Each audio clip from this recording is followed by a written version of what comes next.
और जबकि शाहिद लोधी भी हमारे साथ मौजूद हैं, उनसे भी बात कर लेते हैं। शाहिद, ये बताएगा शुजाबाद जलालपुर पीरवाला रोड की क्या आप सूरत हाल देख रहे हैं? वहां पर भी तबाही के मनाजिर हम देख रहे हैं।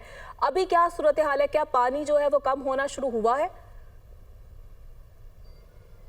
जी, मैं इस वक्त जलालपुर पीरवाला रोड पर मौजूद हूँ। यहाँ पर सुबह पड़ने वाले एक शगाफ जो माड़ा बंद में डला था, उसके मुतासरीन अपनी मदद आपके तहत आए हैं और बेयारो मददगार इस टाइम रोड के किनारे पर आप मेरे अकब में देख सकते हैं। आपको ख़वातीन बच्चे नज़र आ रहे होंगे जो खुले आसमान तले यहाँ पर बैठे हुए हैं। ये सारे लोग सुबह जब इस समय इंतज़ामिया ने एमरजेंसी लगाई तो ये अपने घरों को छोड़कर अपना जो सामान उठा सकते थे एमरजेंसी में उठाया, अपने जानवर जो ला सकते थे वो लेकर आए।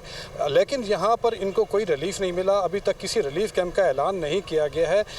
ये सिर्फ थोड़े से लोग थे जो साफ़ सुथरा पंजाब का जो अमला था, जो बड़े मुख्तसर तादाद में थे, चंद गाड़ियाँ थी, वो इन लोगों की मदद करते रहे।